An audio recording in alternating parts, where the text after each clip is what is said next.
विमल पोलो जुबा केसरी, हर पल मनाओ केसरी त्योहार। ओके, हर्षवर्धन त्रिपाठी। अब हर्षवर्धन त्रिपाठी मुस्कुरा भी रहते हैं। हर्षवर्धन जी, आप ही दीजिए पहले जवाब इस बात का। हर्षवर्धन जी, कौन है जिम्मेदार हार का? किसको जिम्मेदारी लेनी चाहिए?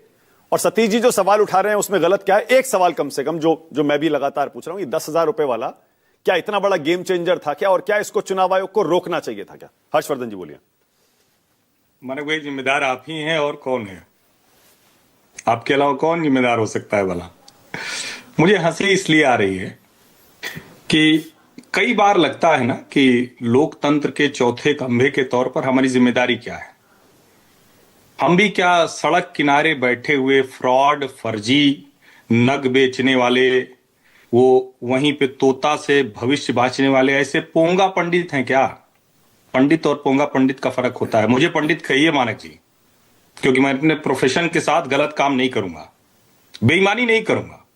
फ्रीबीज पॉलिटिक्स पर मेरा अपना एक पक्का वाला रुख है कि फ्रीबीज पॉलिटिक्स इस देश के लिए डेंजरस है। लेकिन वही लोग जो अरविंद केजरीवाल के करते हुए कहते थे कि अरे लोगों के हाथ में 2 पैसे चले जाएंगे तो क्या हो जाएगा, बेईमानी कर रहे हैं लोग। और छोटा सा सुर्रा छोड़ देना, ये सब होता था पहले। कांग्रेसी प्रजाति इसी तरह से छोटा सुर्रा छोड़ दिया, लोगों के दिमाग में कुछ संदेह आ जाए। अरे भाई, आप जहां खड़े हैं देश की जनता सब कुछ देख रही है। आज का समय वो नहीं रहा जब 5 संपादक बैठकर अपनी मठाधीशी में ओपेड लिख के पूरा देश चलाते थे। खत्म हो गया सर। मैं जाता हूं जब विश्वविद्यालय के बच्चों से, देश के हर विश्वविद्यालय में लगभग जाना होता है, तो मैं एक शब्द बताता हूं, यहां भी बोल के आज जा रहा हूं, आज तक टीवी डिबेट में नहीं बोला। Democratisation of media and democratisation of society. Media और समाज के लोकतांत्रिकरण का समय। हम लोग टीवी पर आते हैं, हमें मानक जी बुला रहे हैं, सम्मान दे रहे हैं, इसलिए हमको लगता है कि हम बहुत बड़े आदमी हो गए। अरे भैया, आज के समय में हर आदमी आपसे बड़ा पत्रकार है, और उसको बड़ा हंसी आती है जब ऐसे कोई बड़ा विद्वान बन के हम लोग बोलने की कोशिश करते हैं, तो कहता है यार क्या आदमी है, दिख रहा है, ये बताने की ये कोशिश कर रहा है। बिहार का चुनाव हो, हरियाणा का चुनाव हो, महाराष्ट्र का चुनाव हो, लोकसभा का चुनाव हो, दिल्ली का चुनाव हो, जनता ने तय किया, जनता ने अपने साथ से किया, आप उसका भी मजाक बनाएंगे। और नेताओं की पीड़ा समझ में आती है मानक जी। चुनाव दर चुनाव, अगर मान लीजिए कल हम लोग भी चुनाव लड़ें, किसी पार्टी से जुड़ जाएं, तो कष्ट होगा ना भाई। हमारे 2 आदमी हार जाए तो कलेजा कट जाएगा, जीत जाए तो खुश जाएंगे। लेकिन पत्रकार के तौर पर हमारे लिए ठीक है भाई, हमारा अनुमान सही हो गया। जैसे मैंने कहा था कि महाराष्ट्र होगा, हमें याद है आप लौट के आए थे बिहार से, पटना में शायद कोई कॉन्क्लेव वगैरह आपका था। हाँ। हम लोग ब्रेक में बात कर रहे थे, आपने कहा कि हर्षवर्धन जी, और कौन कौन था मुझे याद नहीं, हम लोग 3 लोग तो स्टूडियो में थे। हाँ। आपने कहा था कि जहां जा रहा है ये चुनाव किसी को कल्पना नहीं। हाँ।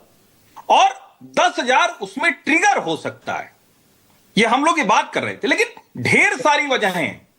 नीतीश कुमार ने 2005 में साइकिल के लिए 2,000 रुपया दिया था, 2,000। और आपको मैं बताऊं, तब यह बहस नहीं हुई कि यह क्या हो गया। मैं फिर कह रहा हूं, फ्रीबीज पॉलिटिक्स डेंजरस है, उसको रोकिए।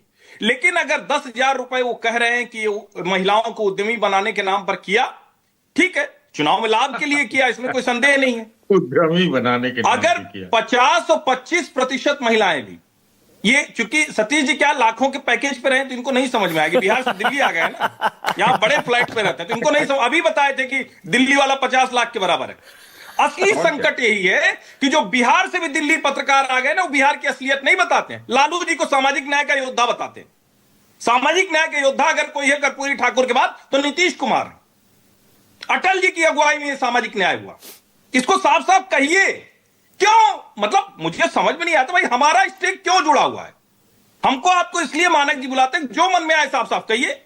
और आपने एक दिन साफ साफ कहा भी था, फिर आपको पता नहीं कुछ याद आ जाता, फिर पलट जाते। और मैं तो आपको बताऊं, इससे पहले जिस डिबेट में थे, शायद एग्जिट पोल के समय थे हम लोग, मैंने शीतल जी के रेफरेंस से कहा था। शीतल जी के मन में भी इच्छा रही होगी कि महागठबंधन जीत जाए, सब कुछ है, सब कुछ उन्होंने कहा। लेकिन उन्होंने भी कहा कि मुझे चुनाव में दिख रहा है कि बहुत अच्छे से एनडीए चुनाव लड़ रहा है, लोग उसके साथ खड़े हैं, महागठबंधन दिख रहा है। मैं नहीं जानता हूं आज वो क्या कहने वाले हैं, अब तो परिणाम भी आ गए। लेकिन वो ये कह रहे थे कि भाई हो सकता है महागठबंधन 125 पा जाए, एनडीए आएगा तो उसकी सीटों का अनुमान लगाना मुश्किल। ये शीतल जी ने बोला था। हाँ।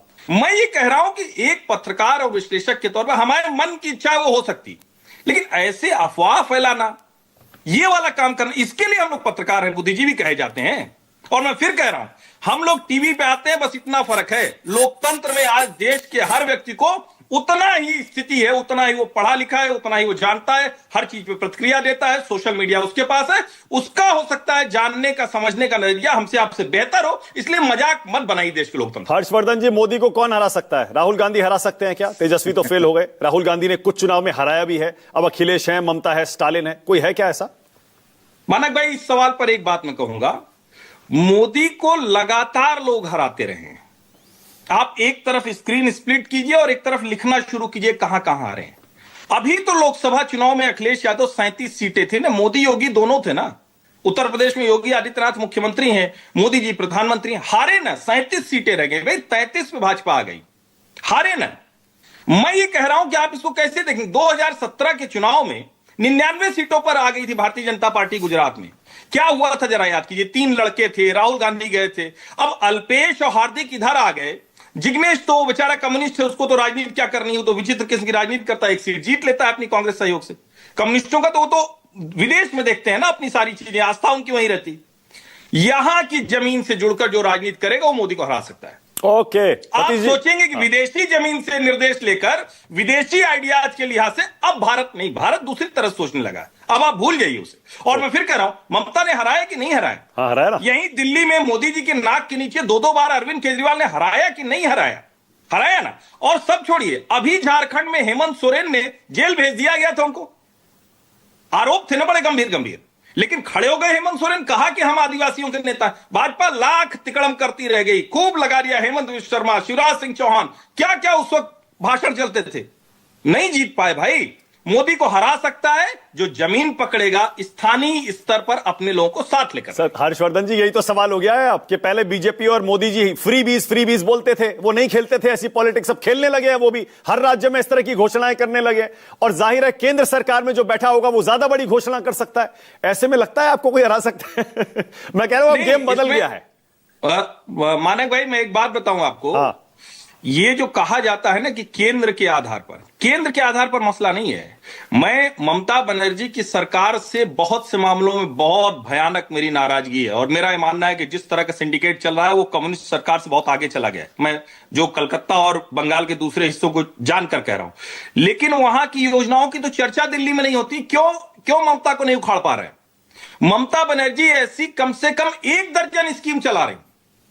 तृणमूल सरकार कनेक्टेड है, वो गुंडागर्दी, वो अपराध, वो सब आप छोड़ दीजिए, उसकी एक अलग कहानी है, वो बंगाल में दूसरी तरह से घुसा दिया गया।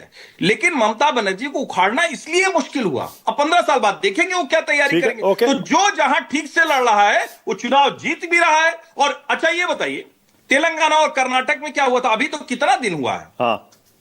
अभी तो तेलंगाना करता, हिमाचल का खजाने में कुछ पैसा नहीं है, लेकिन कह दिया ना हम ओपीएस लागू करेंगे, सुन रहे को ओपीएस लागू कर दिया।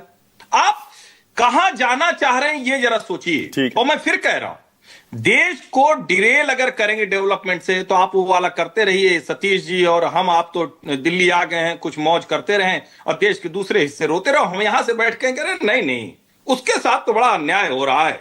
तो सामाजिक न्याय कौन करेगा? जिसका पूरा परिवार भ्रष्टाचार में, अपराध में, वो सामाजिक न्याय करेगा। बंद कीजिए भाई, सब देश को अच्छा नहीं लगता। बोलिए सतीश जी, क्या कहना चाह रहे हैं, बोलिए।